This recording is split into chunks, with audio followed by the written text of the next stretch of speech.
যা আছে আমার বাবা এবং আমরা ব্যবসায়ী পরিবারের লোকজন, আমাদের টার্ন ওভার হয় ইয়ারলি 2 কোটি টাকা। কোথায় তো এই নিয়ে কোনো কিছু না, আমরা ব্যবসায়ী পরিবারের লোকজন, ঠিক আছে? কোনো রকম তথ্য প্রমাণ নাই। আমরা বনেদি ফ্যামিলি থেকে বিলং করছি।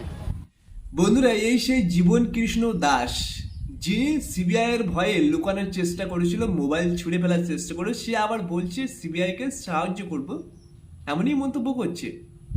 বলছে আমরা গ্রামের ছেলে। আরে গ্রামের ছেলে তা কি, মোবাইলটা কি এই পুকুরে যায়? গ্রামের ছেলে বলে কি মোবাইল পুকুরে ছুঁড়ে ফেলতে হবে? তো ফাইনালি তো সিবিআই কে গ্রেফতার করেছে। আর তোমরা সবাই জানো, যদি এতই টাকার মালিক হয়ে থাকে তাহলে কেন বিধায়ক ছিল বা কেন রাজনীতিতে এসেছিল? টাকা যদি থাকতো তাহলে বাবার বিজনেস তো ছেলে ধরে নেয়, সেটা না করে রাজনীতিতে ঢুকে গেছে, বিধায়ক পদে রয়ে গেছে।